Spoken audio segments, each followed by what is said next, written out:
पक्षों की सेनाएं आमने सामने थीं। अर्जुन अपने रथ पर श्री कृष्ण के साथ युद्ध भूमि में प्रवेश करते हैं। अर्जुन, जो पांडवों के सबसे कुशल धनुर्धर थे, ने युद्ध की शुरुआत में कौरव सेना के प्रमुख योद्धा और अपने दादा समान भीष्म पर आक्रमण किया। ये निर्णय युद्ध की रणनीति के तहत लिया गया, क्योंकि भीष्म कौरव सेना के सबसे शक्तिशाली और अनुभवी योद्धा थे। हालांकि अर्जुन का मन भीष्म के प्रति श्रद्धा और कर्तव्य के बीच द्वंद्व में था, क्योंकि वे उनके गुरु और परिवार के वरिष्ठ थे। श्री कृष्ण ने अर्जुन को कर्तव्य निष्ठा का उपदेश देकर युद्ध के लिए प्रेरित किया। इस प्रकार अर्जुन का पहला बाण भीष्म की ओर गया, जो युद्ध के प्रारंभिक चरण का प्रतीक था।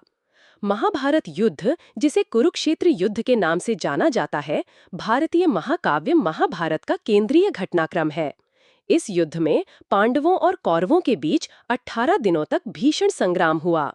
अर्जुन, जो पांडवों के सबसे कुशल धनुर्धर और गांडीव धनुष के स्वामी थे, ने युद्ध के प्रथम दिन कौरव सेना के सेनापति भीष्म पितामह पर सबसे पहले बाण चलाए।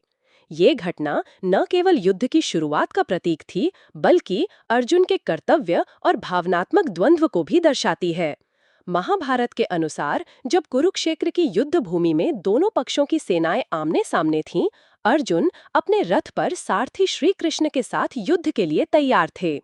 श्री कृष्ण, जो अर्जुन के मार्गदर्शक और दार्शनिक गुरु थे, ने उन्हें युद्ध के लिए प्रेरित किया। युद्ध शुरू होने से पहले अर्जुन ने कौरव सेना को देखा, जिसमें उनके दादा समान भीष्म, गुरु द्रोणाचार्य और अन्य परिजन शामिल थे। ये दृश्य देखकर अर्जुन का मन कर्तव्य और पारिवारिक स्नेह के बीच द्वंद्व में पड़ गया।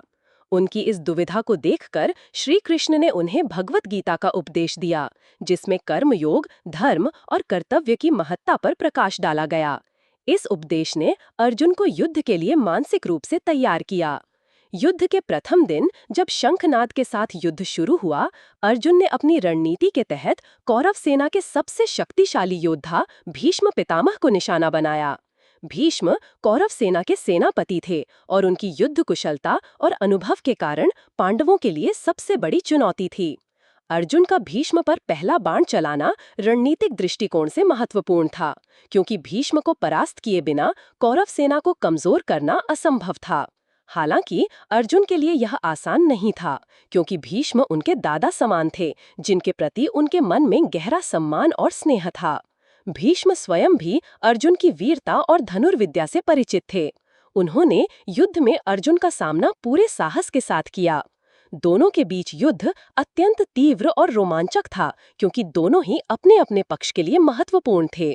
अर्जुन के बाणों की गति और सटीकता ने युद्ध भूमि में उनकी महानता को प्रदर्शित किया, लेकिन भीष्म की रणकुशलता और उनके इच्छा मृत्यु के वरदान ने उन्हें अजेय बनाए रखा। इस कारण पहले दिन अर्जुन भीष्म को परास्त नहीं कर सके और युद्ध का पहला दिन अनिर्णित रहा। अर्जुन का भीष्म पर पहला बाण चलाना केवल एक युद्ध की शुरुआत ही नहीं था, बल्कि यह उनके कर्तव्य निष्ठा और श्री कृष्ण के उपदेशों के प्रति उनकी निष्ठा का भी प्रतीक था।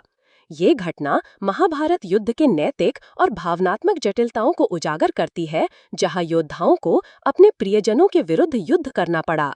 अर्जुन का यह कदम युद्ध की दिशा तय करने में महत्वपूर्ण रहा और यह दर्शाता है कि उन्होंने धर्म और कर्तव्य को प्राथमिकता दी।